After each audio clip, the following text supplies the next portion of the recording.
Everyone welcome to my new vlog. আশা করছি তোমরা সবাই খুব ভালো আছো এবং সুস্থ আছো। তো আজকে হচ্ছে ডে 2 হায়দ্রাবাদের। তো চলো সারাদিনটা কীভাবে কাটাই তো সবটা তোমাদের সাথে শেয়ার করবো।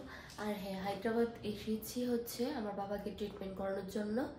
তো ট্রিটমেন্টের পাশাপাশি তো কম বেশি একটু একটু ঘুরে একটু এক্সপ্লোর করেই নেব।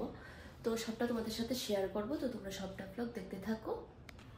তো এইখানে দেখো রুম থেকে বেরিয়ে হসপিটালে যাওয়ার পথেই আমরা ঠাকুরের দর্শন পেয়ে গেলাম।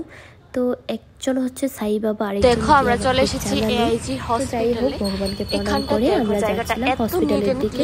আর দেখো এই জায়গাটা দেখে মনে হচ্ছে না যে এইটা কোনো হসপিটাল, ভীষণ ভালো করে জায়গাটা সাজানো, গার্ডেনিং করা, খুব সুন্দর লাগছে।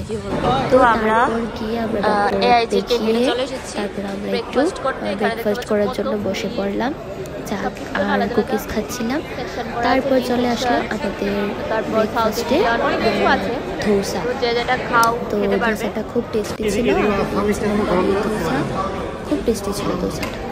তার আমরা চলে আসলাম বাবাকে ডক্টর দেখানোর জন্য।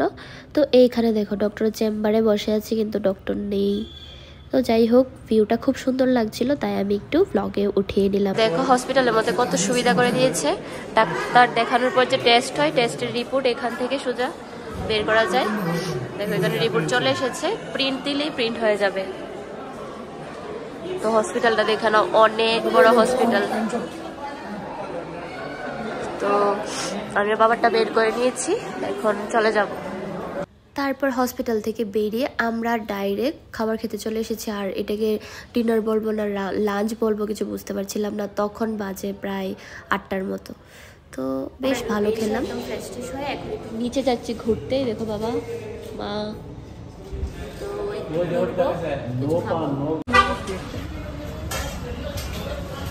তো দেখো হায়দ্রাবাদে অনেক সুইটসের দোকানে অনেক ভ্যারাইটিস থাকে, অনেক রকম সুইটস আছে যেগুলো বিক্রি করায় এখনও দেখিনি, এখানে এসে আমি দেখছি। আর সামনে দিয়েও আছে, দেখাচ্ছি তোমাদেরকে একবার। দেখো অনেক ভ্যারাইটিস আছে। তো আমি মালাই চমচম আর এটা নিয়েছি, মার জন্য একটা লাড্ডু নিয়েছি। তো চলো, আর ম্যাগি এখানে পার্সেল করাচ্ছি রাতে ডিনারের জন্য। তো চলো আমরা রুমে চলে এসেছি, আমি নিয়ে এসেছি ম্যাগি। দেখো কত টেস্টি লাগছে দেখতে। এখানে মা নিয়েছে সুইটস, এখানে আবার মা রাতের বেলা ফ্রুটস খাচ্ছে। আমাকে কখনো রাতের বেলা ফ্রুটস খেতে দেয় না, কিন্তু মা খাচ্ছে। আরও কিছু নিয়ে এসেছি। এখানে একটা ভালো জিনিস দেখতে পেলাম, এটা হচ্ছে এই দেখো অন্যরকম একটা চানাচুর দেখতে পেলাম, খুব মানে টেস্টি মনে হচ্ছে দেখে। তো তাই নিয়ে নিলাম আর কি, একটা খেয়ে টেস্ট করে তারপর বাড়ির জন্য নিয়ে যাব। তো চলো আমরা খাওয়া স্টার্ট করি। তারপর তো আমরা ঘুমিয়ে গিয়েছিলাম।